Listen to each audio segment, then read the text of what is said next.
In the mystical realm of Limpopo, where the moon dipped into the horizon and painted the sky with hues of crimson and gold, there lived a witch named Fiona. She was a being of unparalleled beauty, with skin as black as the night and eyes that shone like stars in the darkness. Fiona's powers were feared and respected by all, for she possessed the ability to manipulate the very fabric of reality. However, Fiona had a dark secret. She fed on the hearts of men who fell deeply in love with her. It was a curse that had been placed upon her by a rival witch, one that she could not shake off no matter how hard she tried. With each passing day, Fiona grew more and more despondent, trapped in a cycle of love and death. That was when she met Zim, a dark-haired, handsome man with a smile that could light up the darkest of rooms. He was poor in finance, but rich in heart, and his words were laced with a romance that made Fiona's soul stir. It was as if she had been struck by lightning, for she fell deeply in love with him at first sight.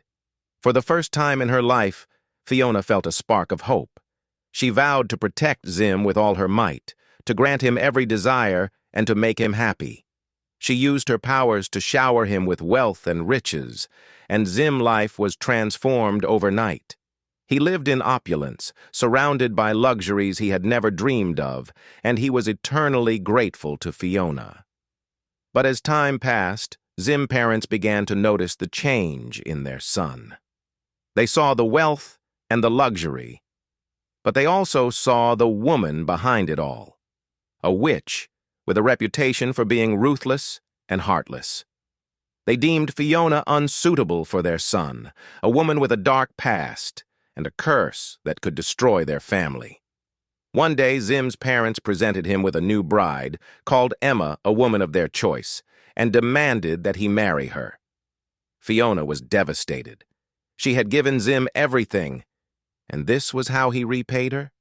The pain and the betrayal cut deep, and Fiona's heart turned to ice. In a fit of rage, Fiona unleashed her full fury upon Zim and his family. With a wave of her hand, she wiped them off the face of the earth, leaving nothing but ashes and destruction in her wake. The world trembled at her power, and the whispers of her name spread far and wide. From that day on, Fiona was known as the Queen of Witches, a being consumed by hate, grief, and betrayal. Her heart had turned to stone, and her soul was forever lost in the darkness. She ruled with an iron fist, feared and respected by all, but deep within her, a spark of the woman she once was still lingered, a reminder of the love and the loss that had defined her. Fiona's story became a cautionary tale, a reminder of the dangers of